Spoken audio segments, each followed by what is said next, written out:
ছাত্রদল ও শিবিরের মধ্যে অতীতের সব হিসাব নিকাশের ঊর্ধ্বে সব জল্পনা কল্পনার অবসান ঘটিয়ে এবার আরো বড় কিছু ঘটতে পারে। কিন্তু শিবিরের সাথে ছাত্রদল কিছুতেই পারছে না।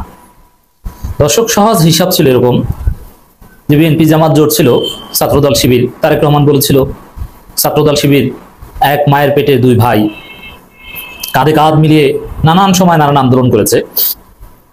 90 দশকে যে তিক্ততা ছিল এগুলো আর হবে না।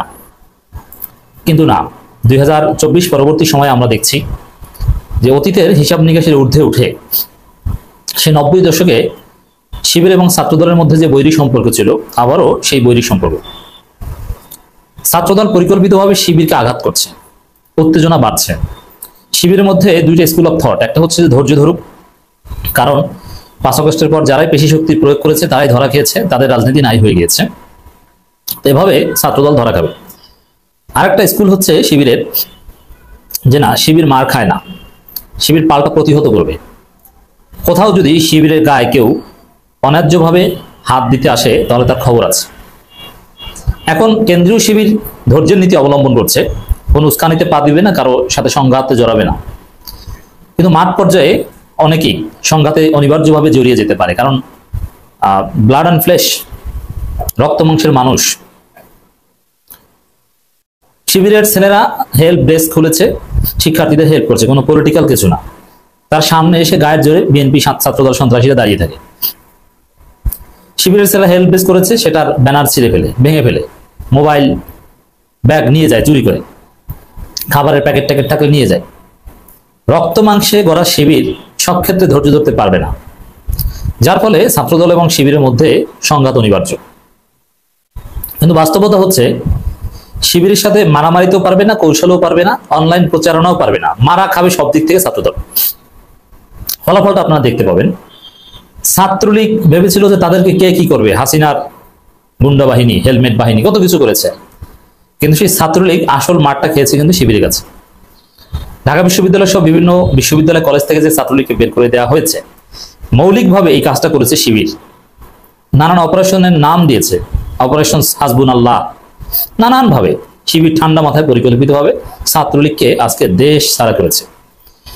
ছাত্রলীগের মধ্যে ঢুকে শিবির ছাত্রলীগের কৌশল রপ্ত করেছে, যার ফলে শিবির সহজে ছাত্রলীগকে মার দিতে পেরেছে। তো দর্শক, সেই ছাত্রলীগে যদি শিবিরের কাছে পরাজিত হয় তাহলে ছাত্রদলের পরাজয় একদম সহজ। কারণ কি দেখেন, ছাত্রদল চাইছে ছাত্রলীগ হয়ে উঠতে, কিন্তু ছাত্রলীগ হয়ে ওঠার কোনো যোগ্যতা তাদের নেই, মিনিমাম যোগ্যতা তাদের নেই। ছাত্রলীগ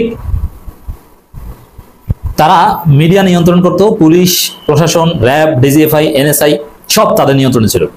আর ছাত্রদলের নিয়ন্ত্রণে আছে শুধু টেম্পো স্ট্যান্ড। মানে ছাত্রদলকে পাল্টা প্রতিরোধ করলে ছাত্রদল পালানোর জায়গা খুঁজে পাবে না।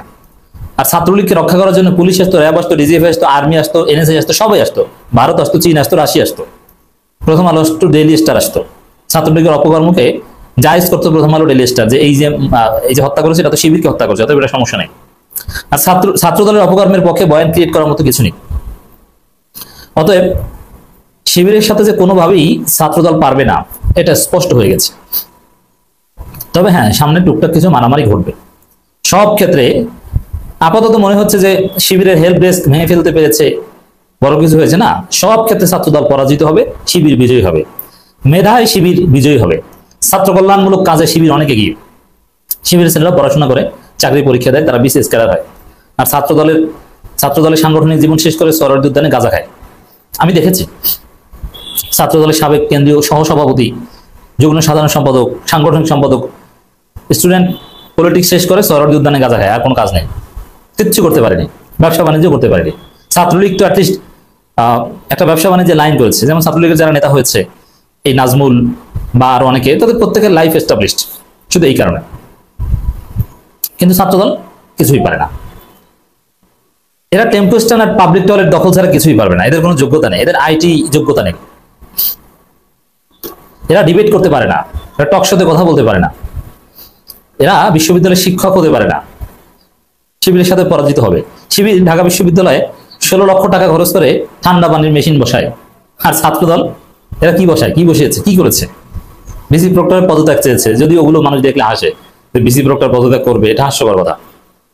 কালবেলার একটা রিপোর্ট, ছাত্রদল শিবিরের মধ্যে উত্তেজনা বাড়ছে। হ্যাঁ, উত্তেজনা বাড়ছে, উত্তেজনা বাড়বে, এবং টুকটাক শিবির নন ভায়োলেন্স নীতি অবলম্বন করছে। তারপরও বিভিন্ন জায়গায় কিছু সংঘাত সংঘর্ষ বেঁচে যাবে। যেমন রাজশাহী বিশ্ববিদ্যালয়, চট্টগ্রাম বিশ্ববিদ্যালয়ে শিবিরের ছেলেদের বৈশিষ্ট্যই ভিন্ন। কেউ চালাকি করতে আসলে কেন্দ্রীয় শিবিরের নির্দেশনা অপেক্ষা না করে তারা কিনা থাপ্পাই দাঁড়টা ফালি ফেলে দেয়। এরকম অনেক জায়গায় আছে, চট্টগ্রামও বিভিন্ন জায়গায় হবে, সাংগঠনিক নির্দেশনা লাগে না। যেমন এক শাহবাগীকে যে মোটামুটি উত্তম মাধ্যম দিয়েছে আকাশ চৌধুরী, এটা সাংগঠনিক নির্দেশনা দেয়নি। এরকম সাংগঠনিক নির্দেশনা ছাড়াও ছাত্রদল কিছু জায়গায় শিবিরের ধোলাই খাবে।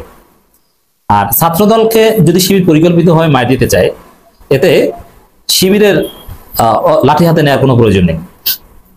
একটা সহজ কৌশল শিখিয়ে দিই। ছাত্রদলের সব ইউনিটের সব জায়গায় 3টা 4টা 5টা গ্রুপ। তা আপনি যদি সভাপতি গ্রুপকে মার দিতে চান শিবির হয়ে, সেক্রেটারি গ্রুপকে কিছু টাকা পয়সা ধরিয়ে দেন, দেখবেন যে ওদেরকে মেরে ক্যাম্পাস থেকে বের করে দিবে। আপনি সেক্রেটারি গ্রুপকে মার দিতে চান, সভাপতি গ্রুপকে দেন। আপনি বাগেরহাট গ্রুপকে মার দিতে চান, বরিশাল গ্রুপকে কিছু টাকা দেন। তার মানে ওদের 2 গ্রুপের মাধ্যমেই এক গ্রুপকে মারা যায়, পেটানো যায়, এতে শিবির লাগে না। তাহলে বুঝতে পারছেন যে আগামী দিনে যে উত্তেজনার কথা কালবেলা বলছে, এই উত্তেজনায় শিবির কিভাবে বিজয়ী হবে, ছাত্রদল কিভাবে পরাজিত হবে, ছাত্রদলের জন্য কতটা দুঃসময় অপেক্ষা করছে, ছাত্রদলের জন্য কতটা করুণ পরাজয় অপেক্ষা করছে। কিছু ইকুয়েশন, কিছু হিসাব নিকাশের মাধ্যমে আশা করি আপনারা বুঝতে পেরেছেন যে ছাত্রদল কেন ধনচা।